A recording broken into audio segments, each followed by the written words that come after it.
Hey y'all, it's Gypsy. I decided I was going to kind of check in with everybody because it's been a little while. I've been on this new kick, and I meant to post about it on my Facebook page, but didn't happen. I've been doing a little bit of a dietary challenge, and it was going to just be like a 30-day personal challenge. And it is becoming something that I think is going to end up lasting much longer.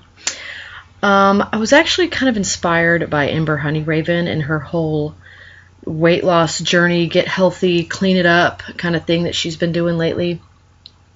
And, I've been eating paleo-ish style. I was real strict at first, and I kind of fell off and got lazy.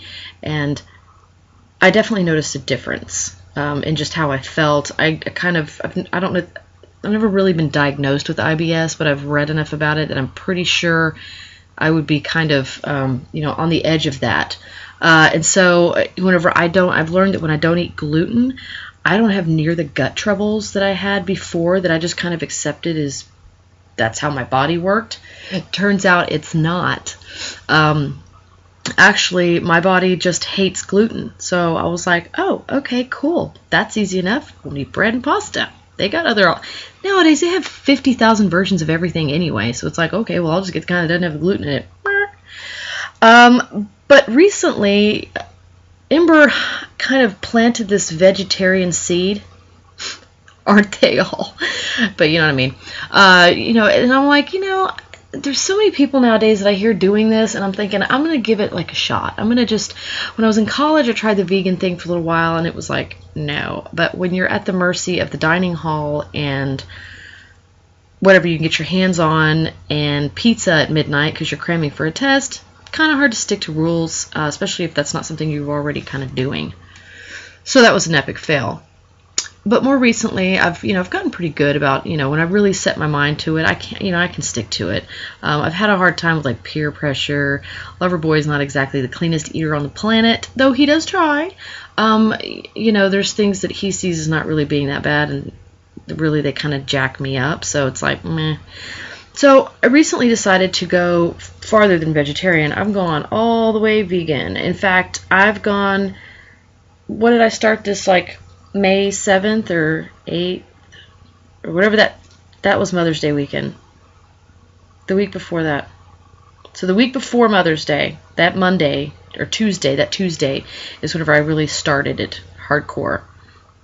And I've been doing it ever since. And what is it, May 20th now? So I'm about 3 weeks in. Yeah. I've lost 10 pounds. And I'm not really working out much. I do yoga once a week, and I walk about 1.5 miles once a week. Well, twice a week now that the weather's kind of starting to warm up and the days are longer. Yeah, I'm trying to get into 2, but I don't think I've regularly done walking 2 days a week. But still, I'm not P90Xing or anything like that. So I'm like, I'm happy. I didn't expect to lose weight that quickly, but I'm like, bring it on. I got plenty, and it still needs to go. And so anyway, it's been really motivating, but I'm really kind of having fun with the food. The first 2 days, I was pretty sure I was going to starve to death. My body had to kind of detox and come off of eating way more than I really needed.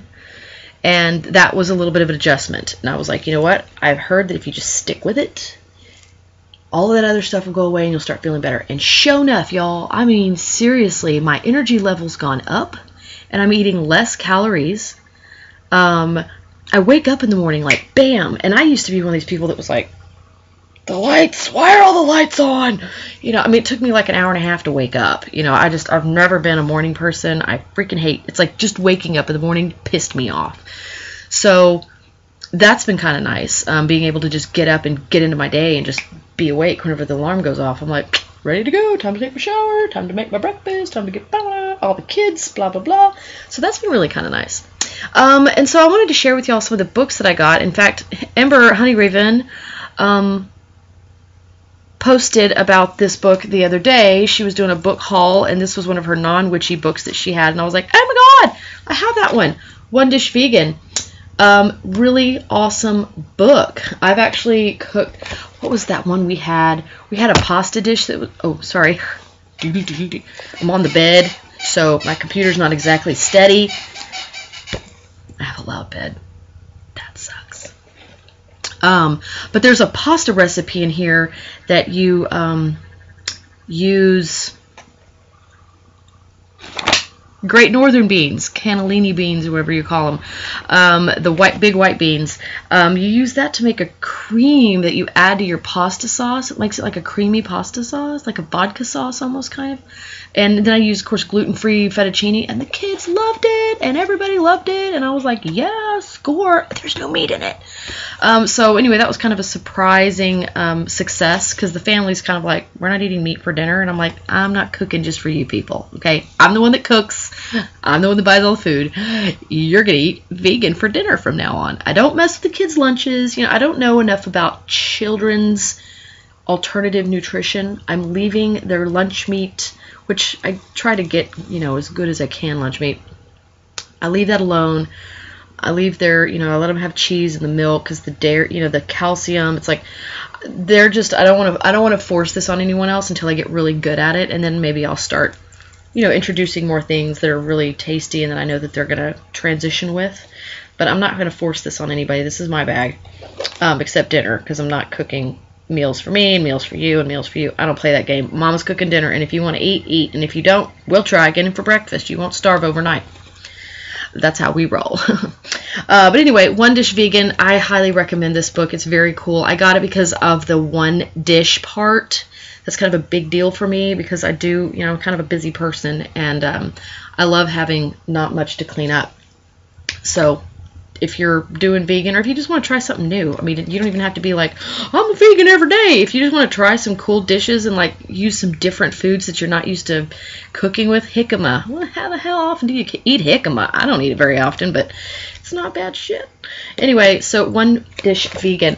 The other book that I got, and I really haven't given this a good go yet, but it's got some really good stuff, real simple recipes, real basic stuff, is the Vegan Cookbook for Beginners. This is really, you know, if you are kind of wanting to embark on a new, you know, eating style, and maybe you're thinking about vegan, this is a really nice, it's got, I mean, how to make condiments and, you know, basic things that you use in other recipes. So it was really, you know, this is all these different salad dressings that you can make. You don't have to, you know, eat crappy salad dressing. It teaches you how to make your own stuff.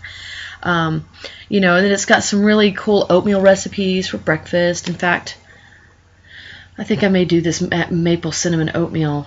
It's got applesauce, vanilla extract, maple syrup, ground cinnamon. Yes, I'll have that. Thank you. So I'll be having, see, my stomach's like, burr, burr, burr, burr. That sounds good. So I'll be eating that. Anyway, Vegan Cookbook for Beginners. That's another good one. Oh, I'm not telling you who did these, am I? One Dish Vegan, Robin Robertson. And Vegan Cookbook for Beginners, I believe, is Rock Ridge Press. This is kind of like a collaborative effort. And then this one, oh my God.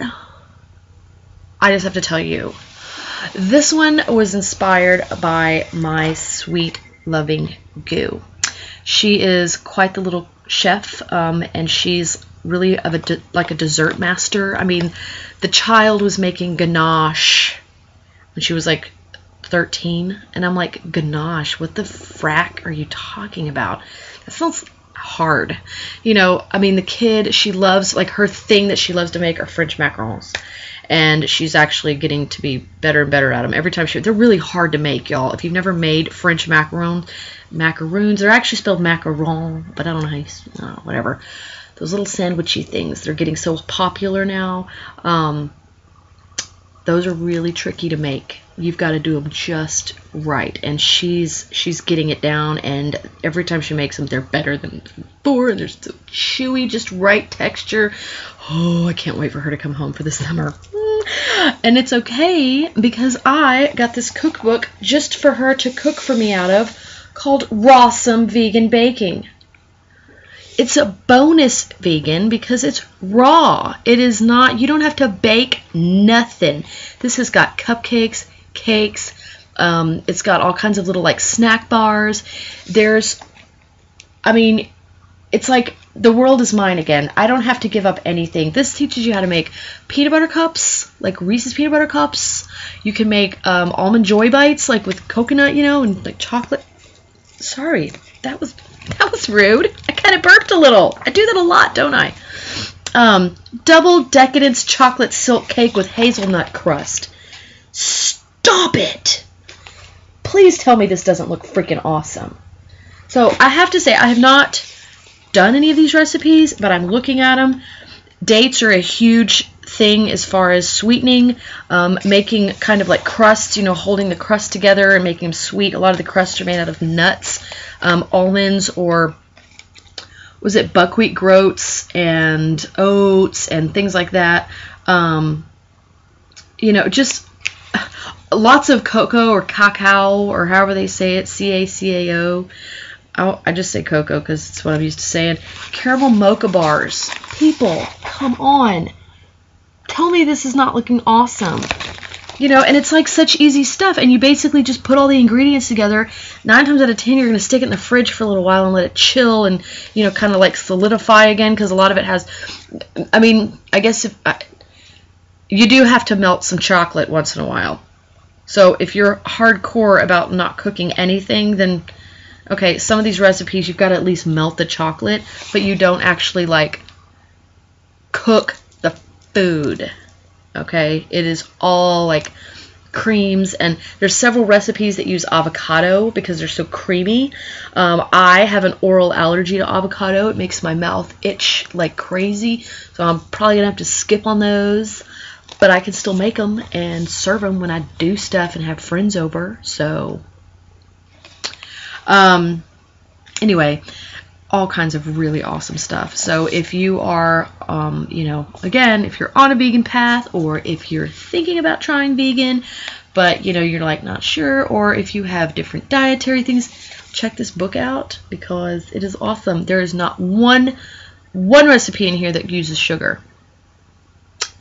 Bam.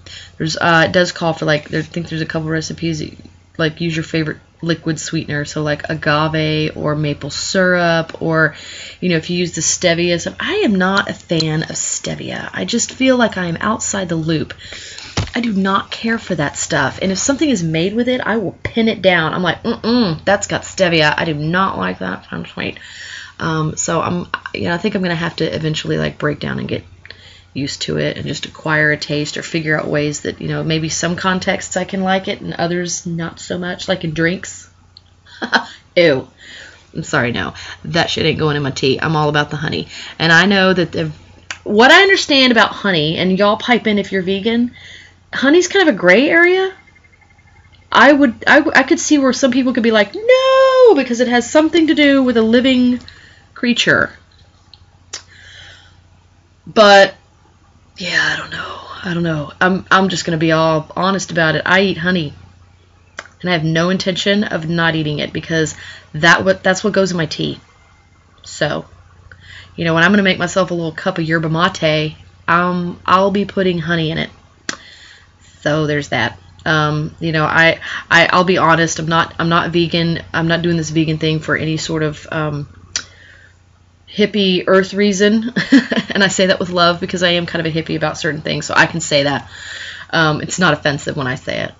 But, you know, I don't like slaughterhouses. I mean, I know it exists, but, you know, and things like that. I'm kind of glad I'm not eating for those reasons.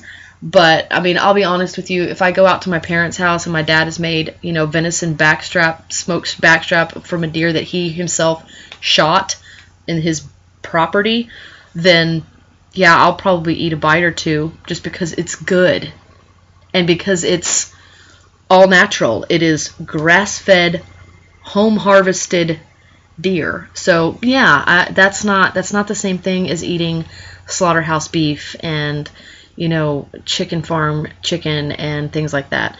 Farm-raised fish. Whoa, I do not eat that at all anymore. I haven't eaten that since I did the paleo thing for, you know, for as long as I did. I have gotten more selective about the meats, but now I don't have to worry about it at all. I don't have a meat problem. Now I just have to worry about pesticides and herbicides. That's my biggest issue now, is organic. There's some things I'll spring a little extra for the organic, and then there's other things that I'm like, I just don't, because I buy them too much, and it's just too often. You know, I'm working my way into gardening. I'm still way too busy to maintain, and so, you know, but I am going to have a shiz ton of tomatoes coming up soon, because anybody that's ever grown tomatoes, y'all know when they go crazy, and you have shit tons of tomatoes and you can't even eat them all. So I'm anticipating that. I think I'll probably be able to eat them all this year, because tomatoes make up a huge part of my diet. So yeah. Anyway, I just wanted to share those books with y'all. These are like all pretty awesome in their own right. You know, they don't take that long to do. Some of them take longer than others because of the prep, because you got to cut them up and, you know, cut up all the vegetables and stuff. But you know, variety is the spice of life. So, you know, if nothing else, just give it a shot. Give yourself a 30-day challenge like I did. I mean, like I said, I went into this thinking, oh, I'm just going to do it for 30 days, just kind of reset my system and just kind of, you know, see if that works. And I'm really enjoying it, and I'm really liking the food, and I'm loving the way that I'm feeling. I'm not having any gut problems. My complexion's gotten better. I've lost weight. I'm sleeping better. I'm waking up better. I mean, it's like there's this whole list of stuff that that wasn't even part of the plan. That was not, I just wanted to lose a little bit of weight and just kind of reset my system and, you know, feel better. Crazy. So, anyway, that's all I have for right now. You know, I'm still staying really busy studying, and end of the school year's coming up, and I'm just like, oh, thank goodness. It's time for everybody to, like, go do stuff. Go do stuff. Summer camp. Go to friends' houses. Bye-bye. Yeah. Yeah, I'm honest. I'm not a bad mom. I just need a break. I just need no more homework assignments, no more projects, no more mom, it's due tomorrow, and the craft store's closed, and I have to have yarn for... No more of that for just a little while. And then by the time school gets ready to start again, I'm going to be like, let's do this! Yeah! So anyway, that's all I have for tonight. I'm rambling now. You guys have a great evening, and blessed be.